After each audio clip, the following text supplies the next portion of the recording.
Bon, ben bonsoir tout le monde. On débute ce soir. On est le 16 janvier 2024. On souhaite-tu la bonne année à tout le monde en partant? Fait que bonne année, bonne santé à tout le monde. Fait que ce soir, on va commencer avec une ouverture d'une séance de consultation publique. Fait que, Bastien.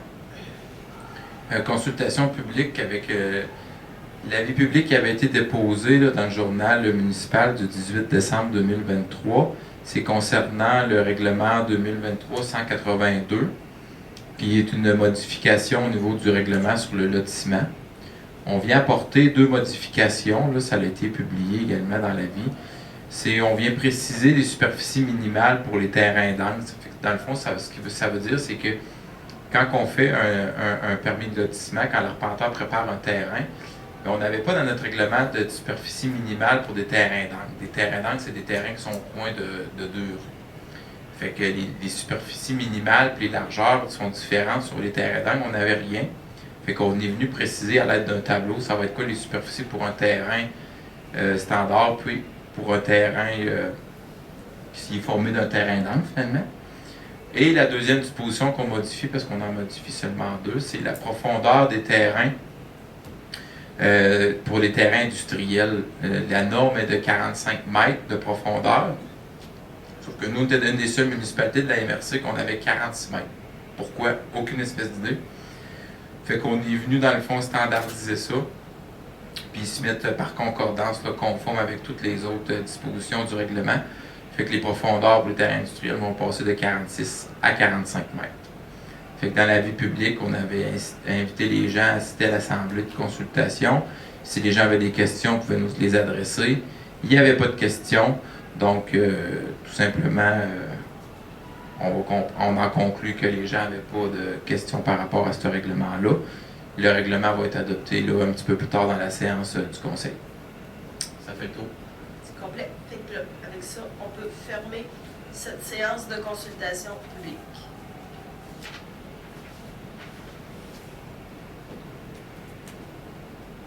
Fait qu'on va continuer maintenant avec l'ouverture de la séance régulière.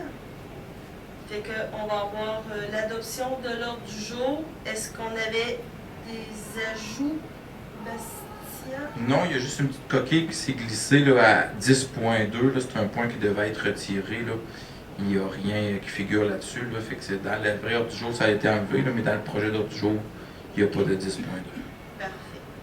Fait que ça, on a besoin d'un proposeur et d'un secondaire. Carl puis Patrick. Adoption des procès-verbaux. Fait qu'on avait un premier procès-verbal pour une séance ordinaire datée du 5 décembre 2023. Fait que, est-ce que tout le monde a pris connaissance? Est-ce qu'il y avait des choses qui avaient été oubliées? Ou selon tout le monde, c'était correct? Oui. On les adopte un par un. Oui.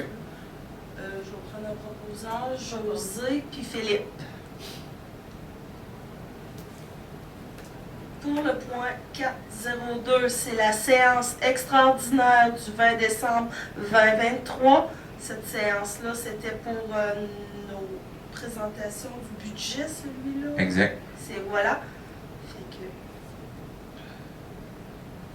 est-ce qu'il y avait, selon tout le monde, tout était conforme? Fait que, proposeur secondaire, Carl, puis Steven. Et le point 403, séance d'ajournement du 20 décembre 2023. Fait que celui-là aussi. Tout était conforme.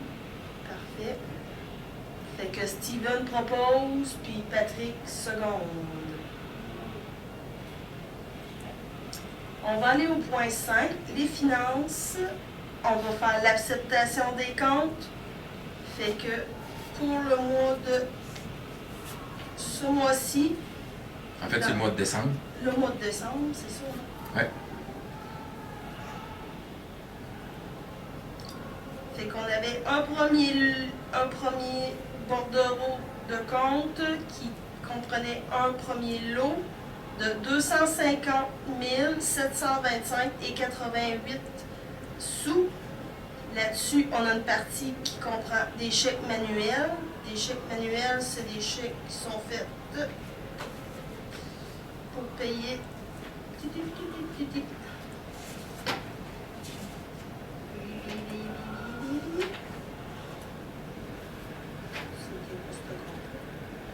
Le REER collectif des employés.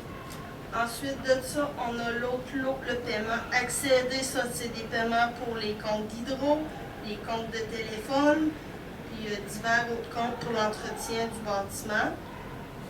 Fait que les gros montants là-dedans, vous avez les DAS fédérales, provinciales, puis vous avez un bon montant encore pour l'hydro de l'Arena. Ça fait un total de 81 670 et 17 sous pour cette partie-là. Ensuite, on avait le paiement des cartes, le paiement de la carte Visa, puis on avait d'autres chèques là, à payer. Puis on avait les paiements accédés pour un total de 164 791 et 98. Les gros montants à payer là-dedans, on avait un montant Aquatec de 7 367, ça c'est l'entretien pour tout le service d'aqueduc. On avait de l'essence et du diesel au dépanneur essentiel pour 4 636. On a Énergie Sonique aussi pour 12 817, ça c'est le diesel pour les camions. On avait Ferme Fauché 7 378, ça c'est notre carrière qu'on a à la Ferme Fauché dans le rang 8. On avait une cotisation à la MRC de 9 099 et 76. Ça, c'est pour des honoraires professionnels. Ensuite, on avait la compagnie Nassan Québec, 18 568. Celui-là, c'est pour le nettoyage complet du système d'aération du centre multifonctionnel ici. On avait pour la quincaillerie SC Roy, il y avait un montant de 5 641. Là-dedans, il y a un bon montant pour des étagères pour les travaux qu'on a fait au garage municipal pour ranger puis classer le stock. Ensuite de ça, vous avez RCGT qui sont les comptables. On a les déchets, la récupération des déchets, 14 651. Puis on a Stantec pour un montant de 14 693. Ce sont des honoraires professionnels pour les travaux qu'on prévoit faire en 2024 dans le village en face de l'Arena, puis peut-être des travaux en face du Logidor. Fait que voilà. Fait que j'ai besoin d'un proposeur secondaire pour le montant. Philippe, puis Patrick. Ensuite, on avait des pas des mots. Non. Okay. Il y a les comptes là, au 84-50 pour les règlements d'emprunt. Ah, ça, c'est les règlements d'emprunt. Ouais. Fait qu'on avait les règlements d'emprunt pour le prêt 1, qui est la réflexion des rues du périmètre urbain. On a un montant de 3 127 et 78. Pour la réfection du rang Saint-Jean-Baptiste, on avait un montant de 5 721. Ensuite de ça, pour la rénovation du garage municipal, on a un montant de 3 337 et 15. Pour un total de 12 186 et 37. Et ça, c'est tout sur des règlements d'emprunt. Ben, des prêts temporaires qui vont être faits en 2024. C'est bon? Oui. Là, ça prend... Non, on l'a bon, c'est les mêmes dans le fond pour l'ensemble des comptes. Au point 6, correspondance, est-ce qu'on avait reçu de la correspondance, Bastien? Aucune. Pas de correspondance. OK. Point 07, des comptes rendus. Est-ce que Mme Josée... Oui, alors, bonsoir tout le monde. Je vais faire un petit résumé concernant la bibliothèque. La semaine dernière, nous avons eu une rencontre avec tous les bénévoles. Il faut faire habituellement à chaque année. Dans le fond, on a une vingtaine de bénévoles qui effectuent différentes tâches comme les prêts au comptoir, l'animation, le classement des livres, le recouvrement des livres. Fait qu'à chaque année, on se doit de se réunir là, pour faire un bilan aussi, de voir les gens, de nos bénévoles, est-ce qu'ils sont encore bien dans leur travail, tout ça. Fait que ça a été une belle petite soirée très agréable. Puis j'aimerais vous faire part de quelques petites statistiques pour 2023. Fait que des fois, on se demande, on dit, ah, c'est un grand local en bas, qu'est-ce qui se passe? Il se passe-tu quelque chose? Ça vaut-tu la peine d'offrir ce service-là? Donc, au niveau des abonnés, on se trouve avoir, en date du 31 décembre 2023, là, 212 adultes et 68 enfants, pour un total de 280. Au niveau des prêts en bibliothèque, il y en a eu 2091 en l'année 2023, ce qui représente environ 45 volumes par semaine. Dans ce nombre-là, c'est qu'on parle des prêts des gens qui se déplacent en bibliothèque pour venir vraiment choisir dans nos rayons. Et il y a aussi le service là, des prêts en bibliothèque. Tu veux un livre, on ne l'a pas ici à Saint-Éphrem, mais il est à quelque part dans le réseau Biblio. On fait une demande de prêt en bibliothèque. Ça prend quelques jours habituellement. Le livre se fait livrer ici à la bibliothèque. Là, tu l'as pour 7 semaines au lieu de 3, ce livre-là.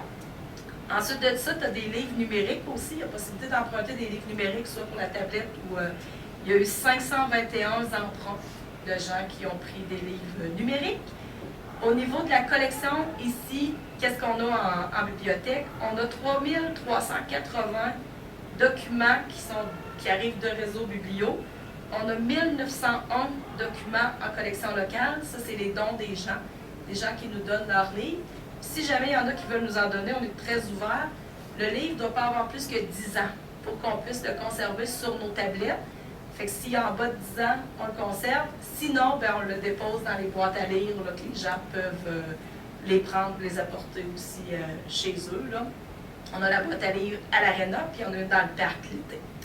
Ensuite de ça, ce qui fait un total de 5281 documents.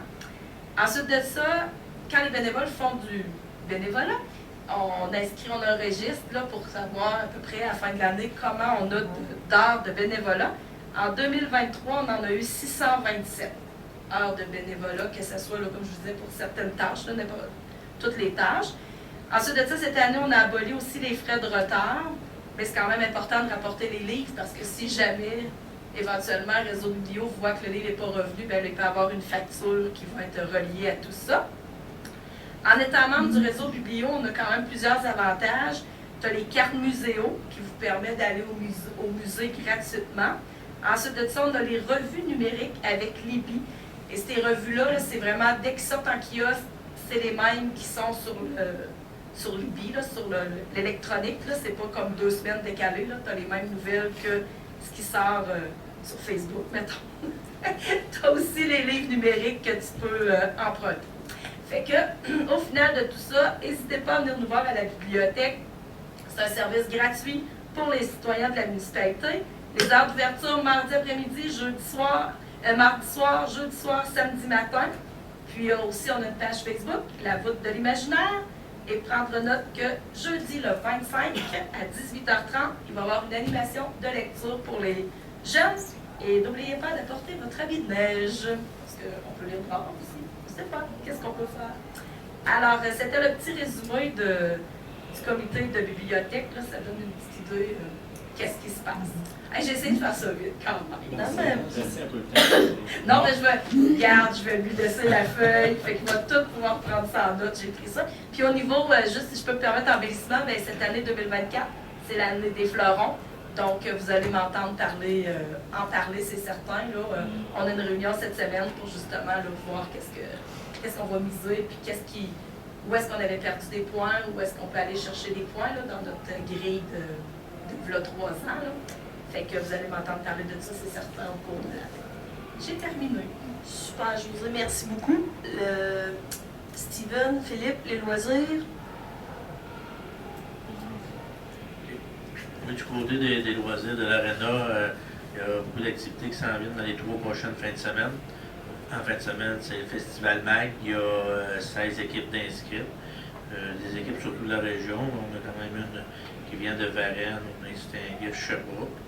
Les 2 autres fins de semaine, c'est le tournoi novice. La première fin de semaine, c'est du 25 au 28 janvier. C'est les catégories novices 1 et 3, avec 16 équipes d'un peu partout au Québec. Puis la deuxième fin de semaine, c'est du 2 au 5, encore avec 16 équipes.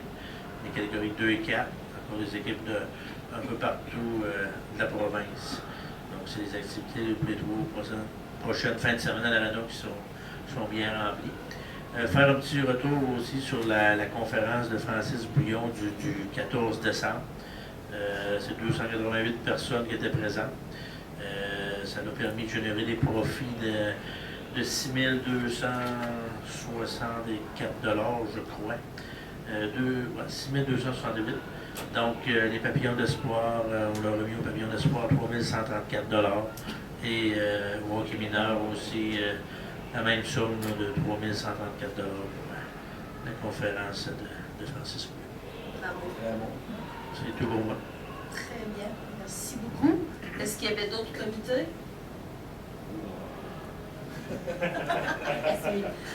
J'ai sauté aussi, j'ai oublié de dire qu'au niveau de la MRC, il n'y a pas eu de rencontre à cause du temps des fêtes. La prochaine rencontre va être le 24 janvier.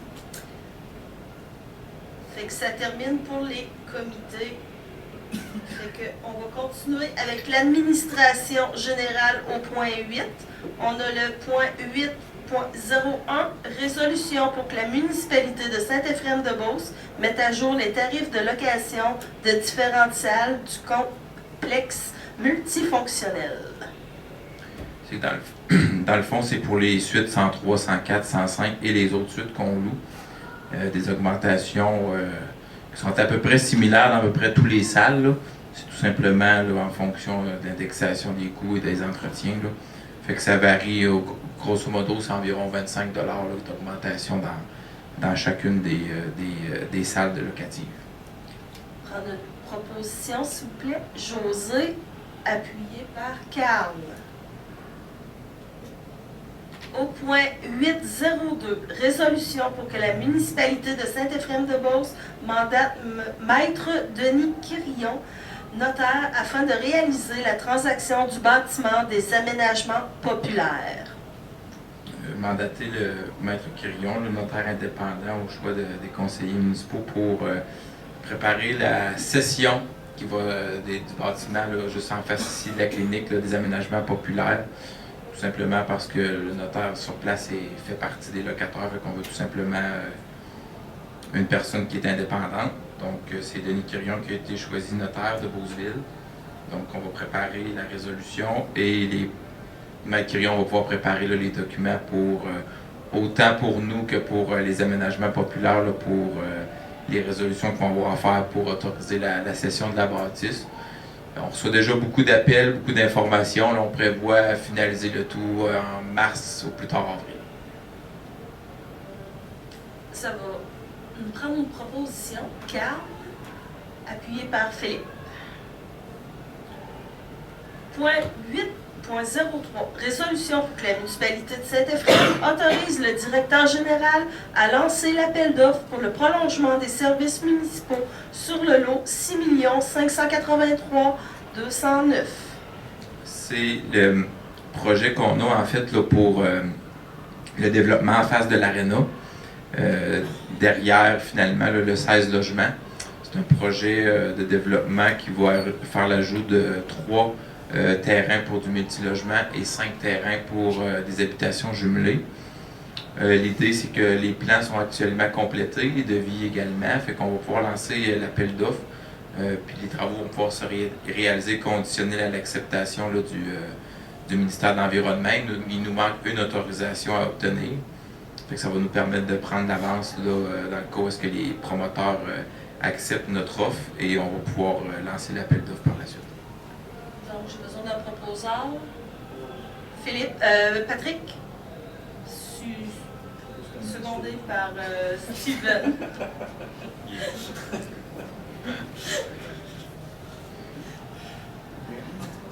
On va aller maintenant à la partie loisirs et culture et tourisme pour le point 901. Résolution pour que la municipalité de Saint-Éphrem-de-Beauce ajuste certains tarifs pour la saison 2024 pour divers sports et loisirs. En fait, on a fait le tour un peu là, de toutes les activités au centre des loisirs, que ce soit au niveau de la balle, du hockey mineur, hockey plaisir, du patinage artistique, la location de la glace, il y a le club de course, le soccer, le volleyball. Fait que toutes ces activités-là ont fait l'objet de certaines augmentations. Là. On va les publier ultérieurement là, dans les journaux et dans les publications Facebook qu'on fait. Il y a également là, le volet jeunesse aussi, qu'on a augmenté un petit peu les tarifs, qui commence à être de plus en plus loué, puis on pense qu'il y a quelque chose à faire avec cette partie-là, là, avec les projets qui s'en viennent notamment. Et on a voté également là, les tarifs pour le terrain de jeu pour la saison 2024. Fait que tout ça va être publié là, autant dans le journal local que dans les publications qui vont toucher chacun des événements. Fait qu'on a augmenté légèrement un petit peu toutes les activités. Fait que j'ai besoin d'un proposeur, une proposeuse. Steven et Philippe. On va tomber à la section urbanisme développement du territoire, le point 10.01. Résolution pour la municipalité de Saint-Éphrem adopte le rapport de consultation publique concernant le projet d'élevage porcin et indique les conditions du permis de construction. Il y a une séance de consultation publique qui s'est tenue le 28 novembre là, 2023 ici au centre multifonctionnel concernant l'élevage porcin là, du 125 7e rang sud de M. Daniel Hamel. La commission qui était formée des conseillers municipaux était présente, de même que le ministère de l'Environnement, le ministère de l'Alimentation, le MAPAC et la Santé publique. Il n'y avait personne de présent dans la salle. Il y avait seulement un journaliste, en fait. Donc, il n'y a pas eu vraiment là, On comprend que le projet a une certaine acceptabilité sociale, dans le fond. Là, il n'y a pas eu de questions. Après la présentation, on fait un avis public qui dit que les gens ont 15 jours pour déposer un mémoire ou poser des questions. On n'a pas eu de questions, on n'a pas eu de retour sur rien. Donc, on comprend que le projet est complet. Du côté des membres du conseil, il n'y a pas eu de demande, il n'y a pas eu d'imposition de conditions supplémentaires au moment de l'émission du permis. Là, la loi sur l'aménagement et l'urbanisme prévoit 5 dispositions qu'on peut ajouter. Là. Par exemple, là, des couvertures sur le lisier, des équipements particuliers pour économiser de l'eau, des haies brise-vent et j'en passe. Donc, il n'y a pas eu d'imposition qui sera faite. Les mesures d'atténuation supplémentaires ne seront pas imposées. Donc, on va tout simplement permettre l'émission du permis tel qu'il a été présenté dans le cadre de la consultation publique. Et il va y avoir un avis public qui va être déposé cette semaine, disant que le rapport a été accepté et que les gens ont encore un certain délai. De mémoire, c'est 15 jours pour venir consulter le rapport ici au conseil municipal, au bureau municipal. Et par la suite, là, le rapport va être envoyé au ministère et les permis vont pouvoir être délivrés. Donc, le dossier devrait être complet d'ici le mois de février. Proposeur, Carl, secondé par Philippe.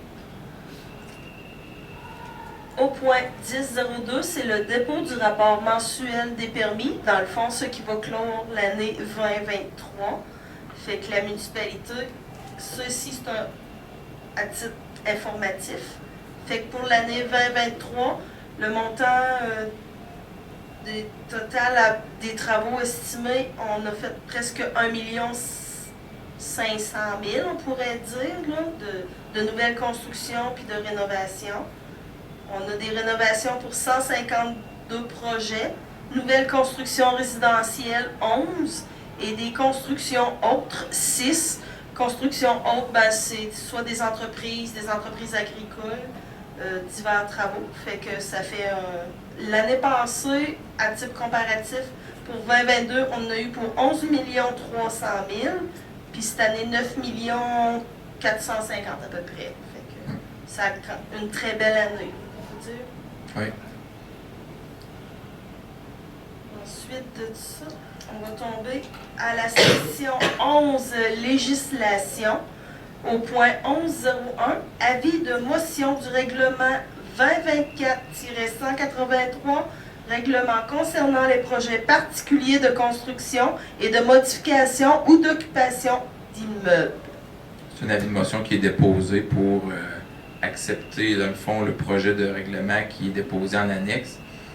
En gros, un règlement de ce type-là qu'on appelle PPC-moi, c'est pour des règlements vraiment particuliers au niveau de l'urbanisme. Si on pense par exemple à des gens qui auraient un projet d'instaurer un bâtiment commercial ou industriel ou qui a des activités particulières qui ne sont pas nécessairement permis dans la zone mais qu'on peut intégrer avec le comité consultatif d'urbanisme et le conseil municipal différentes conditions.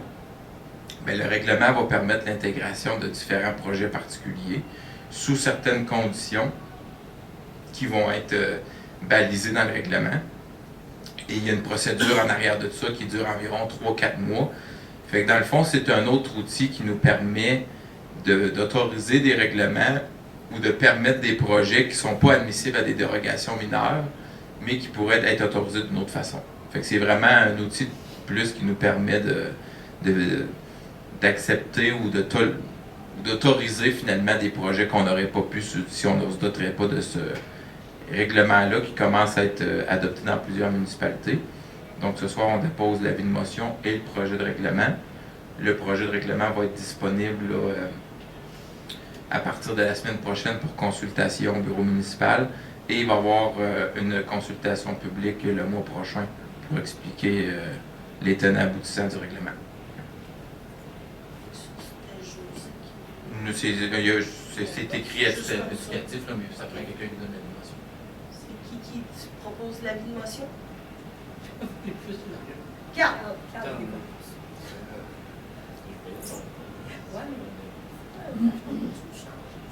Moi, je le change toujours. C'est juste qu'il remet les informations des dernières avis de motion. C'est juste pour ça.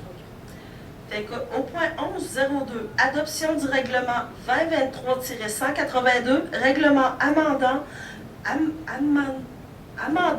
le règlement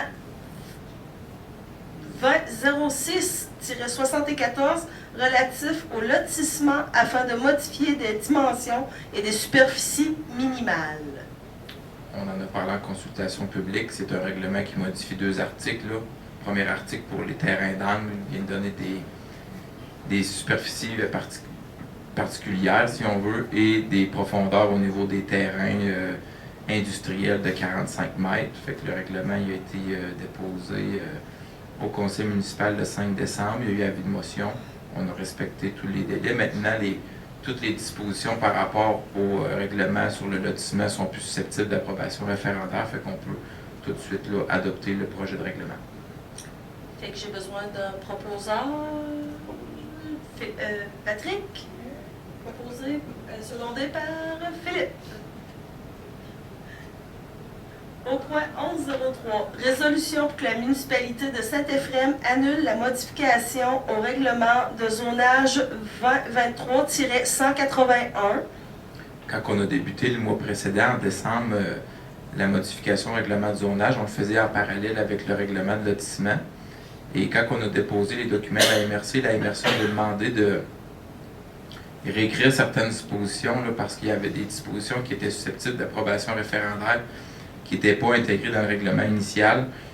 Et pour faciliter le suivi, pour que tout se fasse en même temps, on va annuler la procédure qu'on a lancée le dernier mois sur le règlement 2023-181, puis tout de suite après, on va reprendre les mêmes dispositions, mais on va intégrer les nouvelles, puis refaire tout simplement une nouvelle procédure. Là, ça va être plus simple. Fait qu'on fait juste une résolution pour annuler ce qu'on avait de commencer, puis on va le refaire tout simplement. Besoin de proposeur secondaire. Steven puis José.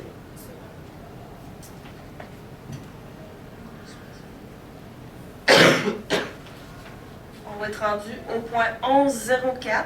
Avis de motion au règlement 2024-184. Projet de règlement 2024-184 modifie le règlement de zonage 2006-173 afin de modifier diverses dispositions ainsi que la grille et les plans de zonage. Donc, dans le cadre de la prochaine séance du Conseil, il va y avoir une consultation publique sur le règlement. En fait, dans le règlement, ce qu'on vient faire, en gros, c'est qu'on reprend ce qu'on avait lancé le mois précédent au niveau du règlement du zonage, c'est-à-dire des modifications par rapport à la zone CB qui est dans le secteur de l'épicerie pour permettre des habitations multifamiliales et bifamiliales. On vient faire des modifications également sur les définitions et sur les distances entre les limites de propriété pour les marges de recul avant. On comparait ça avant avec la cour avant, maintenant on parle de marge avant. On vient également modifier les pourcentages de dimension des garages dans les zones agricoles. On avait 80% initialement, maintenant on va être à 120% de la dimension de la résidence, mais seulement dans les zones vertes, dans les zones agricoles, agroforestières et forestières. Et on vient également permettre différents bâtiments accessoires complémentaires à l'habitation en fonction des superficies des résidences. C'est comme par exemple les cuisines d'été deviennent de plus en plus à la mode, mais les dimensions qui vont être permises vont varier en fonction de la dimension réelle du terrain pour assurer une certaine cohésion et harmonie dans les secteurs. Fait qu'il y avait des dispositions là-dedans qui n'étaient pas dans le règlement initial, mais qui étaient susceptibles d'approbation référendaire. Fait que c'est pour ça qu'on a carrément repris.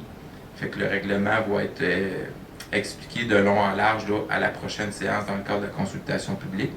Mais s'il y a des gens qui ont des questions par rapport à ce qui est déposé, vont pouvoir venir au bureau municipal. Fait que ici, ça te prend quelqu'un pour la motion. Une motion, oui. Patrick. Au point 11.05, résolution que la municipalité de Saint-Éphrem adopte le premier projet de règlement numéro 2024-184 modifiant le règlement de zonage 2006-73 afin de modifier diverses dispositions ainsi que la grille et les plans de zonage. Dans le fond, c'est ce que je viens d'expliquer. Non, c'est moi qui ai été trop vite tantôt. Là, fait que tantôt, c'est l'avis de motion, puis là, on accepte le projet de règlement. C'est l'absent. Ouais. Fait qu'un proposeur, Carl et Philippe. Point 11.06. Avis de motion au règlement 2024-185, projet de règlement pour le numéro 2024-185 relatif au plan d'urbanisme 2006-72 afin d'ajuster les grandeurs, grandes affectations du sol du territoire de la municipalité. Ouais. Ça en fait pas mal. En fait, là, dans le plan d'urbanisme, ce qu'on vient faire pour ce règlement-là, c'est que en face de l'aréna, on a une partie de terrain qui était occupée anciennement par des maisons mobiles de René Matériaux. Et ce terrain-là toujours appartenait à la municipalité, qui on a maintenant fait une promesse d'achat pour la vente de ce terrain-là, qui est actuellement zoné pour des affectations commerciales. L'acquéreur potentiel veut en faire pour une utilisation industrielle. Fait qu'on va utiliser l'affectation du sol industriel pour agrandir à même la zone commerciale. Donc la partie qui est commerciale sur le terrain qu'on veut vendre, elle va être convertie en affectation industrielle. Fait que celui-là, ça me prend quelqu'un pour faire la motion. Philippe? Parfait. Au point 11.07, fait que là, on retombe avec la résolution pour que la municipalité de Saint-Éphrem accepte d'adopter le projet de règlement 2024-185, amendant le règlement 2006-72 relatif au plan d'urbanisme dans le but d'ajuster les grandes affectations du sol et du territoire de la municipalité. Fait que c'est la suite. C'est le règlement. Puis dans le règlement, on va l'expliquer dans le cadre de la consultation publique au prochain conseil municipal. Et on va expliquer aussi là, les cartes qui vont être définies dans le règlement. Parfait. Fait que ça me prend un proposeur. Patrick, secondé par José. Ensuite, on tombe au point 12, sécurité publique et incendie. Dans le point 12.01, on a une résolution pour que la municipalité de Saint-Éphrem accepte la soumission d'AE-au-feu pour l'achat de 3 appareils respiratoires pour le service de sécurité publique. Service de sécurité incendie, on achète 3 Apria. On achète aussi des faciales, des cylindres, des batteries rechargeables pour les équipements. Ça fait le tour, en fait, de 3 années d'achat d'équipements dans ce sens-là. Ça permet d'avoir des équipements neufs qui sont tous compatibles ensemble et que l'ensemble des pompiers vont travailler avec les mêmes équipements. C'est au montant de 36 843 et 3 plus taxes. C'est un montant qui avait été budgété au moment du budget. Là, fait que les équipements vont arriver très prochainement et on va, avec cette résolution, on va être en mesure de payer la facture. Alors, Carl propose, Philippe seconde. Est-ce qu'on avait d'autres points ou on a fait le tour pour ce soir? Varium, je sais pas. OK. Est-ce qu'on avait des questions dans le public? Pas de questions de public? Ah, vous voulez une question du prix? Ah oui, j'en ai une. Je voulais demander comment ça se fait que cette année, on n'a pas eu de décoration dans les gros bacs rouges? C'est parce que c'est trop long à les enlever. En temps l'hiver, ça gèle tellement Ouais. que là, quand on vient, on se trouve, on est rendu au mois d'avril avant qu'on soit capable de les enlever. OK. Et qu'on trouvait que c'était moins approprié là, Ah, OK. pour l'hiver. Tu sais, Même la pas- période de Noël, c'était le fun, là, mais moi, Ouais. qu'on trouve une autre idée, là, une autre façon de les mettre. En évidence pour l'hiver? Ou il faudrait C'est vraiment... qu'on pourrait se trouver une autre façon pour les Sur le enlever, plastique. là. Ouais, de quoi, Ouais, là. c'est ça. Peut-être de Des les mettre comme dans un, comme En tout cas, dans c'est un peu un pour tuyau. Ou tu le fais moins de Noël, ou tu fais plus hiver, là, Ben, c'est ça décor aussi. d'hiver, mais moins juste Ben, c'était Noël. ça aussi. Ils mettaient comme des branches, des vieux skis, ça fait dommage, fait que c'était le fun aussi. Ben, merci. Ben, C'était non, ça ma mais- question. Ça me fait plaisir de répondre. On est toujours ouvert à des suggestions. Non, mais c'est vrai, des fois, ou des fois de l'aide aussi, tu sais, des fois, Ouais, ben, nos c'est ça. bénévoles. Ben, ça a manqué, mais ça a manqué dans le paysage, tout ça. Ouais, mais les pots, on peut pas, là, c'est très, très pesant. Fait qu'on serait prêt à faire la levée de Ah, l'Assemblée. José, Yes, continue, sir. tu gardes-tu ta... La place. Fait que la levée de l'Assemblée par Mme José, juste. Fait